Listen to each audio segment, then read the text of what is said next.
Hello everyone, welcome back to our YouTube channel Again Studies of Group. Here we are again with our new topic that is NCERT solution for manufacturing industries बेटा। लेकिन उससे पहले बच्चों हम थोड़ा सा revision कर लेते हैं जो चैप्टर में हमने पढ़ा है। चैप्टर में जो हमने पढ़ा था बेटा उसके बारे में मैं आपको थोड़ा सा इंट्रोडक्शन दे देता हूँ कि हमने क्या क्या वहाँ पे पढ़ा था जिसके डिपेंड पर क्वेश्चन आपके आने वाले हैं। जैसे हमने इंडस्ट्रीज के बारे में पढ़ा था, मैन्युफैक्चरिंग इंडस्ट्रीज का हमने क्या जाना था, इंट्रोडक्शन के बारे में पढ़ा था। इंट्रोडक्शन के साथ साथ हमने ये भी पढ़ा था कि इम्पोर्टेंस क्या हो सकते हैं, what is the importance, importance क्या हो सकती है इंडस्ट्रीज की। और उसके बाद हमने क्लासिफिकेशन किया था। क्लासिफिकेशन में हमने पढ़ा था कि हमारी एग्रो बेस्ड कौन सी होती हैं और हमारी मिनरल बेस्ड कौन सी होती हैं। और इन दोनों की दोनों में इसमें से जो पार्ट कटा हुआ था वो that is cotton, jute and sugar. ये इंडस्ट्रीज के क्वेश्चन हमें नहीं करने हैं। और इसमें से आयरन एंड स्टील और सीमेंट, ये दो इंडस्ट्रीज थी जो इसमें से हमें क्वेश्चन नहीं करने हैं। तो इसके बाद जो रिमेनिंग क्वेश्चन रहते हैं आपके, उन्हीं के आप एनसीईआरटी सॉल्यूशन करेंगे। उन्हीं का मैं आपका एनसीईआरटी का क्या करवाने वाला हूँ बेटा, सॉल्यूशन करवाने वाला हूँ। तो उन्हीं के बेस पर हम अपना एनसीईआरटी के सॉल्यूशन करने वाले हैं। एनसीईआरटी क्वेश्चन में जो 1 मार्क के क्वेश्चन है वो मैं आपके इन सिलेबस में जो उसके अलावा आउट ऑफ सिलेबस से जो एक दो क्वेश्चन थे वो भी लेके आया हूँ, ताकि आपकी इंडिविजुअल नॉलेज है वो इंक्रीज हो सके। लेकिन उसको टोटली सारा करने की आपको आवश्यकता नहीं है, तो इसको आप स्किप कर सकते हैं। तो इसलिए मैं आपका स्टार्ट करवाने वाला हूँ बेटा एनसीईआरटी सॉल्यूशन। देखिए सबसे पहले आते हैं multiple choice question, that is MCQ question जिनको बोलते हैं। Which one of the following industry use limestone as raw material. देखो सबसे पहले मैं आपको पता ऑप्शन से भी मैं आपकी नॉलेज गेन करवाने की कोशिश करता हूँ बेटा। तो जो ऑप्शन यहाँ पे दिए गए हैं उन ऑप्शंस में जैसे एल्यूमिनियम है, यहाँ पे मैं एल्यूमिनियम का आपको और बता सकता हूँ। कौन सा और होता है बेटा, बॉक्साइट और होता है। एल्यूमिनियम के सबसे पहले हमें क्या मिलता है बेटा, एल्यूमिना यूज होता है, उसको एल्यूमिना बोलते हैं। एल्यूमिना से क्या मिलता है आपको, एल्यूमिनियम मिलता है। एल्यूमिनियम क्या होता है, गुड कंडक्टर होता है। गुड कंडक्टर होता है बेटा हीट का और इलेक्ट्रिसिटी का। हीट और इलेक्ट्रिसिटी का क्या होता है, गुड कंडक्टर होता है। और एल्यूमिनियम जो होता है मेलिएबल भी होता है बेटा। मेलिएबल का मतलब क्या होता है, मेलिएबिलिटी क्या होती है, ये प्रॉपर्टी होती है किसकी, मेटल्स की, property of metals in which they can be converted into thin sheets, जिसमें हम उसको किसमें कर सकते हैं, थिन शीट्स में। इसीलिए जो एल्यूमिनियम है बेटा उसकी डिमांड बहुत सारी इंडस्ट्रीज में रहती है। बहुत सारी इंडस्ट्रीज में किसका इस्तेमाल किया जाता है बेटा, एल्यूमिनियम का इस्तेमाल किया जाता है। तो इस प्रकार से हम एल्यूमिनियम के बारे में यहाँ से नॉलेज गेन कर सकते हैं। उसके अलावा यहाँ पे सीमेंट है बेटा। सीमेंट आपके सिलेबस में नहीं है, जो आपका इंडस्ट्री कटा हुआ। शुगर भी आपके सिलेबस में नहीं है और जूट भी आपके सिलेबस में नहीं है। लेकिन शुगर का हमसे पता लगा सकते हैं कि यहाँ से किससे मिलता है बेटा, हमें शुगर केन से मिलता है। और यहाँ से एक बात और पता लगा सकते हैं, शुगर केन का जो मोलेसिस होता है, मोलेसिस से क्या तैयार की जाती है बेटा, रम तैयार की जाती है। रम पीने के लिए तैयार की जाती है, तो उसको हम क्या बोलेंगे, मोलेसिस से तैयार की जाती है। तो मिनरल बेस्ड इंडस्ट्री में अगर हम ध्यान दें तो इतना तो आपको ध्यान रखना पड़ेगा कि विच one of the following using limestone. Limestone के लिए में इस्तेमाल कौन करती है बेटा, सीमेंट इस्तेमाल करती है। और ध्यान रखना बेटा यहाँ पे जो शुगर है और जूट है वो दोनों की दोनों कौन सी इंडस्ट्री है बेटा, एग्रो बेस्ड इंडस्ट्रीज हैं। और जो एल्यूमिनियम है और सीमेंट है वो कैसी हैं बेटा, वो मिनरल बेस्ड इंडस्ट्रीज होती हैं। ये तो आपको पढ़ना ही चाहिए कि आपकी कौन सी मिनरल बेस्ड इंडस्ट्रीज और कौन सी आपकी एग्रो बेस्ड इंडस्ट्रीज है। तो ये था आपका बेटा क्वेश्चन नंबर 1 कि लाइमस्टोन का इस्तेमाल किस में किया जाता है बेटा, हमारी सीमेंट के प्रोडक्शन में किया जाता है। तो आंसर क्या बेटा इसका, सीमेंट हो जाएगा। क्वेश्चन नंबर 2 देखिए, विच one of the following agency market for steel. बेटा स्टील के लिए देखो टाटा स्टील नहीं है बेटा, ये steel authority and limited corporation. Steel authority Indian limited बेटा, ये क्या होती है बेटा, आपकी स्टील की होती है बेटा, जिसके द्वारा सेल के द्वारा सारे स्टील को आप कंट्रोल करा जाता है। Which one of the following industry use bauxite as raw material. तो मैंने आपको बताया ना बॉक्साइट रॉ मटेरियल किसका होता है बेटा, ये एल्यूमिनियम का होता है। एल्यूमिनियम का रॉ मटेरियल क्या होता है बेटा, बॉक्साइट। बॉक्साइट से आपको क्या बनाना पड़ता है, पहले आपको एल्यूमिना बनाना पड़ता है, और एल्यूमिना से आपको क्या मिलता है, फिर एल्यूमिनियम मिलता है। तो एल्यूमिनियम इसका क्या हो जाएगा, राइट हो जाएगा। सीमेंट भी आपकी इंडस्ट्री में नहीं है, जूट भी नहीं है, और स्टील भी नहीं है। इसके बारे में आपको ज्यादा पढ़ने की आवश्यकता नहीं है, बस इतना ध्यान रखना स्टील को कंट्रोल करने का कार्य कौन करती है बेटा, इसको स्टील को कंट्रोल कौन करती है बेटा, आपकी इंडस्ट्री सेल इसको कंट्रोल करने का कार्य करती है।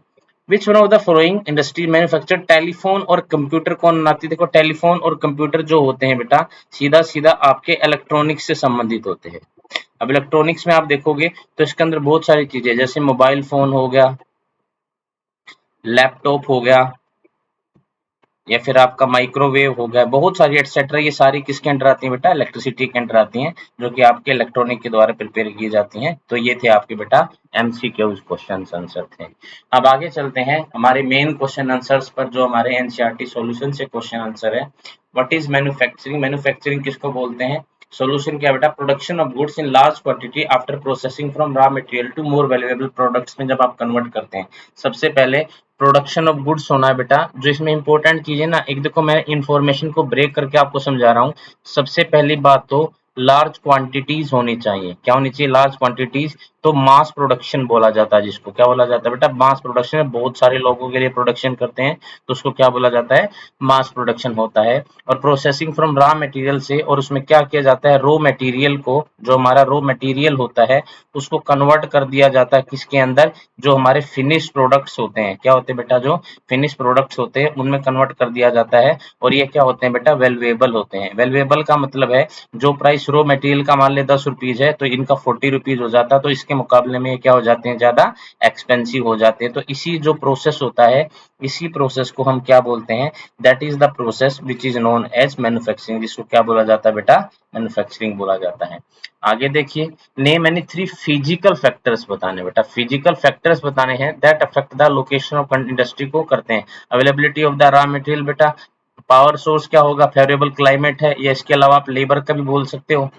लेबर लेकिन आपका किस में आएगा, ह्यूमन इनपुट्स में आएगा। किस में आएगा, ह्यूमन इनपुट्स में आएगा। लेबर में आप बोल सकते हो, या फिर मार्केट बोल सकते हो, मार्केट भी किस में आएगा बेटा, आपका ह्यूमन इनपुट्स में आएगा। या फिर आप ट्रांसपोर्ट बोल सकते हो, ट्रांसपोर्ट भी किस में आएगा बेटा, ह्यूमन इनपुट्स में आएगा।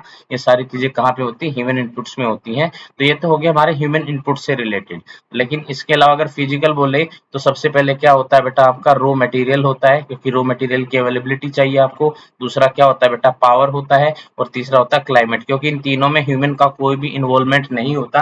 That's why they are called as physical factors, and in which the human involvement is reached, that is called as the human inputs on which the location of industry is based. तो आपका अगला ही question है, three human inputs are that control the location of industries are human inputs that control the location of industry are labor। वही देखो जो मैंने आपको ऊपर बताया बेटा, सबसे नंबर 1 पे क्या आता है बेटा, लेबर आता है। सेकंड पे क्या आता है, मार्केट आती है। थर्ड पे क्या आती है, ट्रांसपोर्ट की फैसिलिटीज आती है बेटा। These are the our questions and solution from question number 2 and 3। ये एक में ही अगर आप इनको कनेक्ट करते हो तो फैक्टर्स, आप लिखोगे फैक्टर्स ऑन विच लोकेशन, अगर ज्यादा मार्क्स में आता है, लोकेशन ऑफ इंडस्ट्रीज डिपेंड, जिसके ऊपर लोकेशन इंडस्ट्री का डिपेंड करते हैं। तो नंबर 1 क्या आएगा बेटा, आप देखो इसका फिजिकल विजिकल सब छोड़ दीजिए। सबसे पहले तो किसकी अवेलेबिलिटी होनी चाहिए, मार्केट है लोगों की, नंबर 1। नंबर 2 कैसा, ट्रांसपोर्ट कैसा है, ट्रांसपोर्ट के बारे में बस आप इनके पैराग्राफ बनाइए बिग क्वेश्चन में, उनको एक्सप्लेन कर दीजिए, अवेलेबिलिटी ऑफ मार्केट होनी चाहिए वगैरह वगैरह।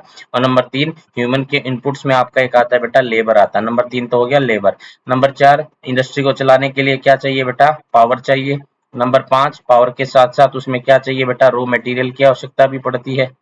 अब रॉ मटेरियल के अलावा बेटा नंबर 6 क्या आता है भाई, क्लाइमेट कैसी है उसका भी चाहिए। और नंबर 7 क्या आता है जो इसमें नहीं दिया गया है, that is government policies. Government की पॉलिसीज क्या है, उससे रिलेटेड भी आपका ये कुछ फैक्टर्स होते हैं on which the location of industry depend. मैं अगेन रिपीट करता हूँ बेटा, जैसे मार्केट हो गया, मार्केट के बारे में, लेबर के बारे में होना चाहिए, ट्रांसपोर्ट के बारे में, पावर के बारे में, रॉ मटेरियल कैसा है, क्लाइमेट कैसी है, और गवर्नमेंट की पॉलिसीज कैसी है। इन सब चीजों का इफेक्ट पड़ता है किसके ऊपर बेटा, हमारी इंडस्ट्रीज इंडस्ट्रीज के ऊपर इन सब चीजों का अफेक्ट पड़ता है। तो that is your question number 3 था, जिसमें हमने क्वेश्चन नंबर 2 और 3 को कंबाइन करके पढ़ लिया। तो what are the factors on which, तो टोटल कौन से फैक्टर हो जाते हैं बेटा, फैक्टर्स ऑन विच में क्या आते हैं बेटा, आपके फिजिकल फैक्टर्स हो गए, और फिजिकल फैक्टर्स के साथ में आपके इनपुट्स हो गए, ह्यूमन इनपुट्स हो गए बेटा, आपके क्या हो गए, ह्यूमन इनपुट्स हो गए। तो हमें ध्यान रखना है ह्यूमन इनपुट्स में क्या क्या है, लेबर है, मार्केट है और ट्रांसपोर्ट की फैसिलिटीज है, और फिजिकल फैक्टर में रॉ मटेरियल है, पावर रिसोर्सेज और फेवरेबल क्लाइमेट है, और इसके प्लस में एक और होता है बस, that is our government intervention, कि हमारे गवर्नमेंट का इंटरवेंशन कैसा है, तो वो भी आपका किसके अंडर आता है बेटा, इन पॉलिसीज के अंडर आता है। नाउ क्वेश्चन नंबर 4 आपका डिलीटेड है, that's why it is question number 5। आपका क्वेश्चन नंबर 5 आएगा इसके बाद में, जिसके बारे में हम पढ़ेंगे बेटा। लिखिए, how do industries pollute the environment. अब इंडस्ट्रीज हमारे एनवायरनमेंट को पोल्यूट कैसे करती हैं, क्वेश्चन पैराग्राफ में दे रखा है, लेकिन हम इंफॉर्मेशन को ब्रेक करके पढ़ेंगे। अब देखो कैसे पोल्यूटेड, क्या लिखेंगे, पोल्यूशन ड्यू टू फैक्ट्रीज, किसके द्वारा बेटा, फैक्ट्रीज के द्वारा क्या लिखा जाएगा, पोल्यूशन कैसे होता है, उसके बारे में पढ़ेंगे। Number 1, industry have increase pollution and degraded the environment. तो सबसे पहले क्या बोला गया, अभी आपकी स्टेटमेंट स्टार्ट होती है कि इसने पोल्यूशन को क्या कर दिया है, इंक्रीज कर दिया है और डिग्रेडेड कर दिया है, किसको, एनवायरनमेंट को डिग्रेडेड कर दिया है। Industries create 4 type of pollution mainly, आप देखो 4 टाइप्स होते हैं। नंबर 1 क्या होता है बेटा, एयर। नंबर 2 क्या होता है बेटा, वाटर। नंबर 3 क्या होता है बेटा, लैंड, या इसको सोइल भी बोल सकते हो आप। और नंबर 4 क्या होता है बेटा, नॉइस होता है। नंबर 4 क्या होता है, नॉइस होता है। तो 4 टाइप ऑफ पोल्यूशन है जो इंडस्ट्रीज करती हैं, that is air, that is water, that is land, that is land, that is land, noise and, ये 4 है बेटा, air water land and noise. अब आगे देखते हैं 4 type pollution, mainly air water land and noise. तो क्या दिया गया है यहाँ पे, मेनली एयर दिया गया है, वाटर दिया गया है, लैंड दिया गया और क्या दिया गया, noise. The smoke emitted by the industry pollutes the air. तो अब जब जैसे ही एयर की बात आती है बेटा, तो एयर में जो आता है बेटा, स्मोक रिलीज होता है। तो स्मोक को बिल्कुल डिटेल से पढ़ेंगे, स्मोक रिलीज होता है। और स्मोक के अंदर क्या होते हैं, हमारे 2 तरह के पाए जाते हैं। एक तो होता है बेटा अनडिजायरेबल गैसेज, जैसे क्या होती है, कार्बन मोनोऑक्साइड, और दूसरी कौन सी होती है बेटा, सल्फर डाइऑक्साइड। कौन सी होती है बेटा, सल्फर डाइऑक्साइड होती है। और जो एयर होता है उसके अंदर, एयर के अंदर ध्यान रखना बेटा, दोनों तरह के होते हैं बेटा, सॉलिड के पार्टिकल्स भी पाए जाते हैं और इसके अंदर लिक्विड के पार्टिकल्स भी पाए जाते हैं। तो ये हमारा सॉल्यूशन होता है। The smoke emitted by the industry pollute the air and water immensely. अब वाटर को भी, जो स्मोक होता है एयर को भी और वाटर को भी, वाटर को कैसे करता है, वाटर के बारे में समझिए। जैसे देखो मैं एक बार समझा देता हूँ। जैसे उसके द्वारा उन्होंने लैंड के ऊपर अपना कुछ एफ्लुएंट्स को डाल दिया, किसको डाल दिया बेटा, एफ्लुएंट्स को डाल दिया।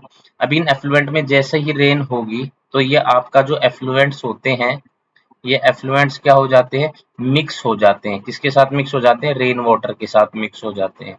अब रेन वाटर के साथ मिक्स होंगे तो रेन वाटर कहाँ पे जाएगा, ग्राउंड वाटर में जाएगा। तो ग्राउंड वाटर में जाएगा तो ग्राउंड वाटर को भी क्या कर देगा बेटा, पोल्यूटेड कर देगा। तो इस तरीके से बेटा ग्राउंड वाटर भी पोल्यूटेड हो जाता है, किसके द्वारा, आपकी इंडस्ट्रीज के द्वारा। तो मैंने क्या बताया कि लैंड जो एफ्लुएंट्स होते हैं वो क्या करते हैं बेटा, रेन इन सब के साथ, क्या एफ्लुएंट्स के साथ क्या हो जाती है, मिक्स हो जाती है। जब भी रेन आती है, एफ्लुएंट्स के साथ क्या हो जाती है, मिक्स हो जाती है। और उसके बाद रेन वाटर कहाँ पे जाता है, ग्राउंड वाटर में जाता है, और उसकी वजह से वो क्या हो जाता है, पोल्यूटेड हो जाता है। तो इस तरीके से आपको ध्यान रखना है, इस तरीके से हमारे कर सकते हो। मैंने ऊपर वाला भी साफ कर दिया, लेकिन कोई नहीं, हमको ध्यान था बेटा क्या क्या था, एयर में करती है, एयर के बाद किसमें, लैंड था बेटा, और एक आपका क्या था, वाटर था, और वाटर के साथ साथ क्या था बेटा, आपका नॉइस था। अब एयर में क्या होता है, यहाँ पे मैं सिर्फ लिख रहा हूँ, यहाँ पे क्या आता है, इसकी वजह से स्मोक होता है, और स्मोक में क्या होते हैं, लिक्विड होता है, और लिक्विड के साथ साथ क्या होता है बेटा, लिक्विड के साथ साथ क्या होता है, सॉलिड भी होता है। और जो 2 गैस होती है हमारी, तो होती है बेटा कार्बन मोनोऑक्साइड वाली गैस आती है, और कार्बन ऑक्साइड के साथ कौन सी आती है बेटा, सल्फर डाइऑक्साइड आती है। बस इतना हमने लिखा था अब तक, आगे देखते हैं। Air pollution is caused by the presence of higher proportion होता है बेटा, किसका होता है, हायर प्रोपोर्शन होता है, किसका होता है। अब हमारी ये आती है अनडिजायरेबल गैसेज बेटा।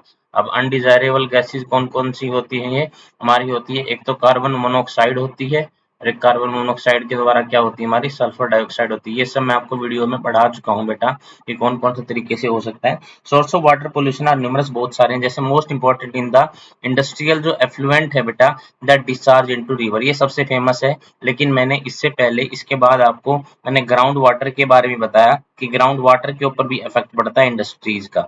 इसका इफेक्ट पड़ता है बेटा इंडस्ट्रीज का, किसके ऊपर, ग्राउंड वाटर के ऊपर, क्योंकि रेन के साथ क्या हो जाता है बेटा, मिक्स हो जाता है, और वो कहाँ चला जाता है बेटा, ग्राउंड में चला जाता है, जिससे वाटर क्या हो जाता है, ग्राउंड वाला भी पोल्यूटेड हो जाता है। मोस्ट इंपोर्टेंट इसमें क्या होता है कि इंडस्ट्रियल के एफ्लुएंट्स जो होते हैं, दैट डिस्चार्ज इनटू रिवर्स, वो क्या कर देते हैं बेटा, उनसे हमारी रेन क्या हो जाती है, पोल्यूटेड हो जाती है। They are both organic and inorganic, ये ऑर्गेनिक भी होता है और क्या होता है बेटा, और इनऑर्गेनिक भी होता है। दे पोल्यूट द वाटर, अब देखो ये किसको पोल्यूट करती है, वाटर का। उसके बाद आती है बेटा अनवांटेड लाउड नॉइज, कौन सी, unwanted loud noise is also pollution, वो भी क्या है बेटा, पोल्यूशन है। अनवांटेड लाउड होता है बेटा, उसको नॉइस बोलते हैं, वॉइस नहीं बोलते हैं। It rise from the industries से राइज होती है, डिफरेंट मीन्स होते हैं बेटा, और ट्रांसपोर्ट होते हैं। या देखो जो हमारी नॉइस होती है बेटा, नॉइस पोल्यूशन को अगर कोई बोलेगा नॉइस पोल्यूशन किस चीज के द्वारा होता है, तो नॉइस पोल्यूशन के लिए ध्यान रखना है।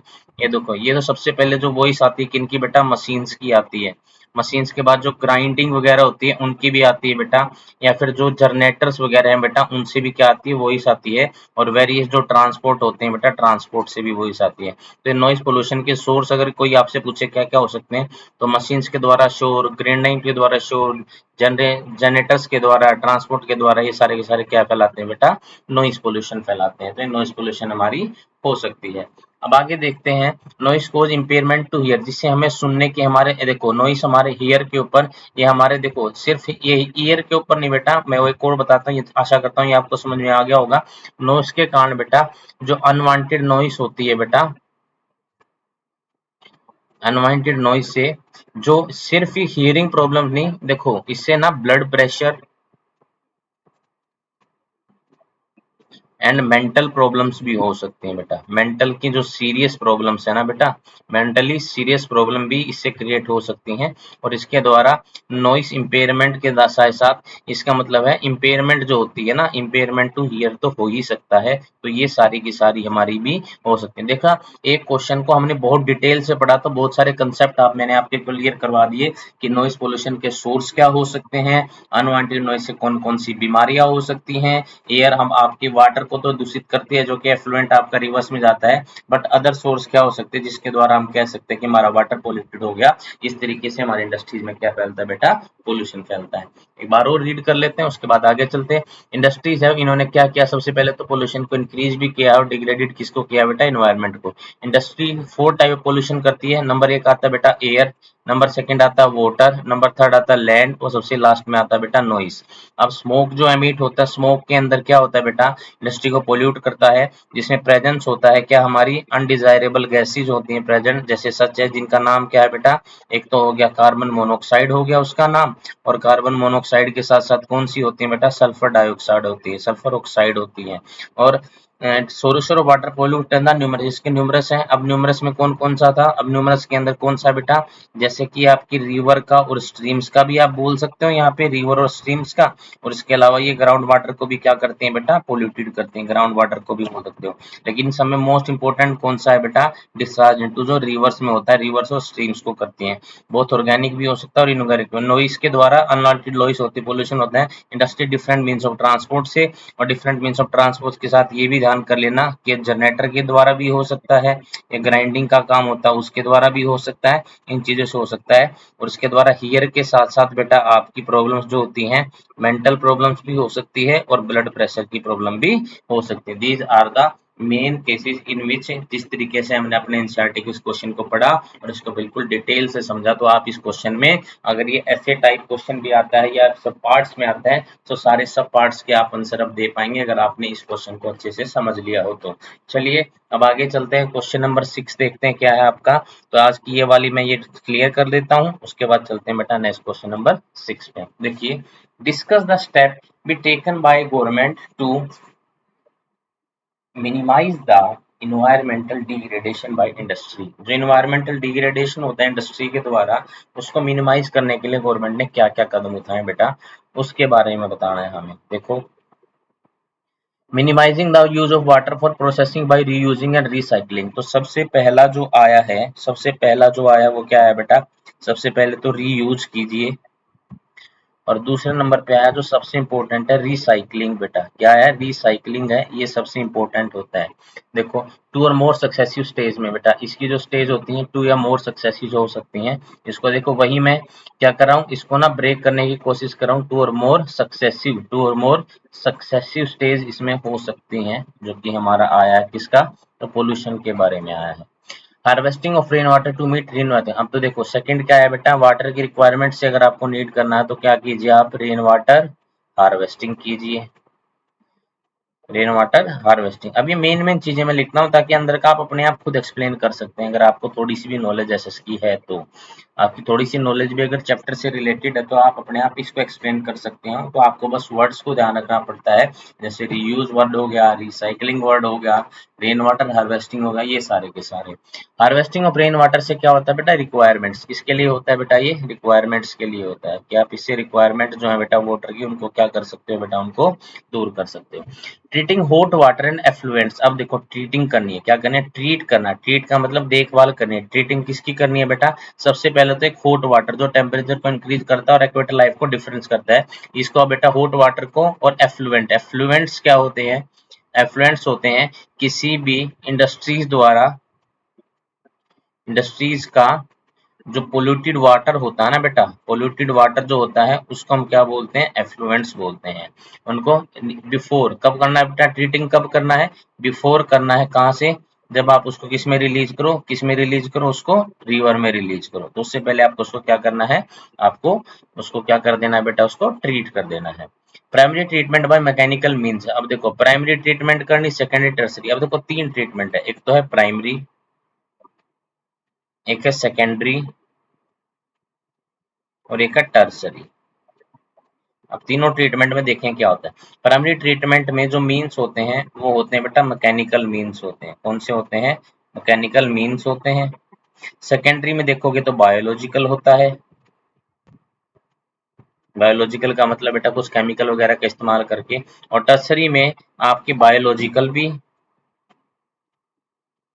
और आपका केमिकल भी और आपका फिजिकल भी, तीनों की तीनों मीन्स को क्या कर देते हैं हम, ऐड कर देते हैं, तो टर्सरी मिलती है, जिससे हमारा एट लास्ट में क्या हो जाता है, रिसाइकल हो जाता है। ये सारे के सारे पार्ट किसके हैं बेटा, रिसाइकलिंग के पार्ट हैं, जो हमने ऊपर पढ़ी थी ना। तो रिसाइकलिंग में प्राइमरी भी आता है, रिसाइकलिंग में सेकेंडरी भी आता है, और रिसाइकलिंग में आपका टर्सरी भी आता है।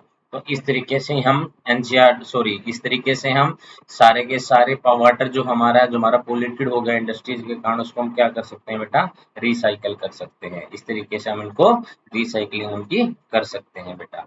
अब आगे देखिए, उसके बाद अब आता है बेटा आगे,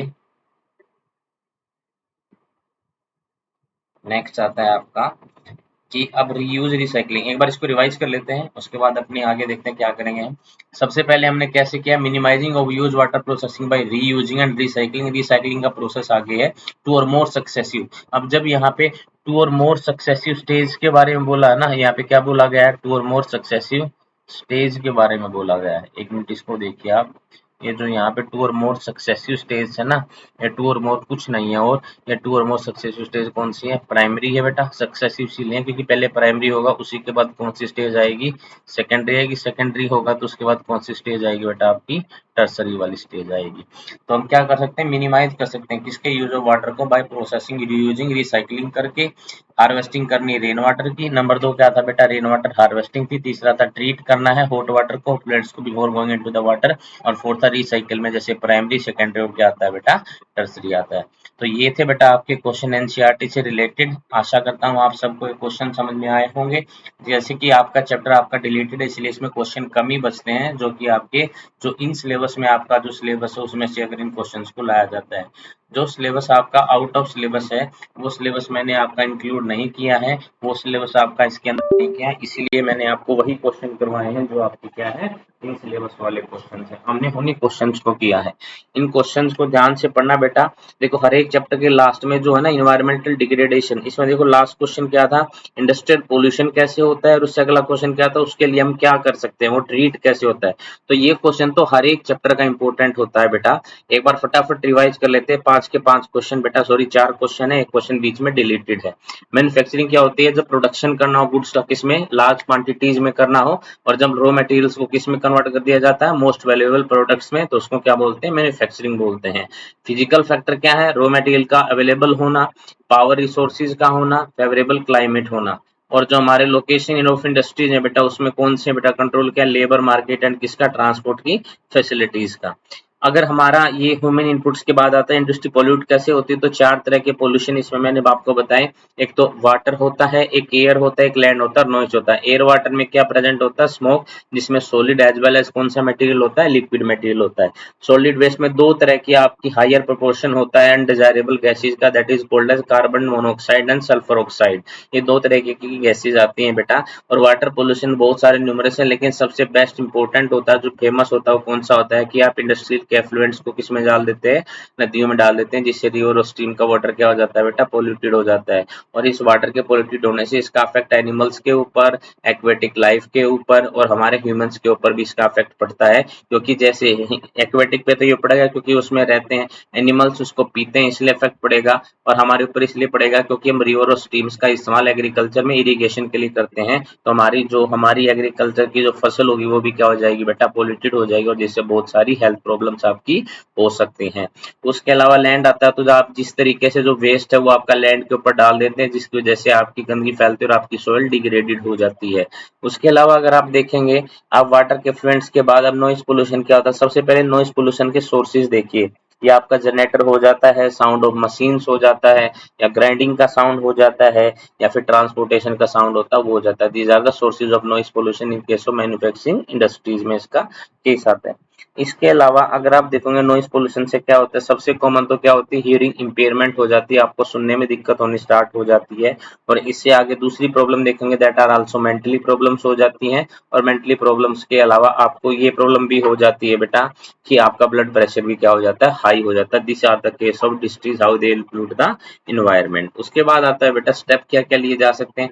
सबसे पहले तो मिनिमाइज करने के लिए सक्सेसिव स्टेज होती है, 2 या 2 से ज्यादा रिसाइकल की। ये स्टेज क्या होती है, प्राइमरी होती है, जिसमें किसका फिजिकल ट्रीटमेंट, मैकेनिकल मींस होता है, सेकंड में बायोलॉजिकल होता है, और थर्ड प्रोसेस में बायोलॉजिकल, केमिकल और फिजिकल तीनों के तीनों होते हैं। ये तो हमारे रिसाइकलिंग के वाटर जो होता है बेटा, उसको रिसाइकल जब हम करेंगे तो ये स्टेजेस आती हैं।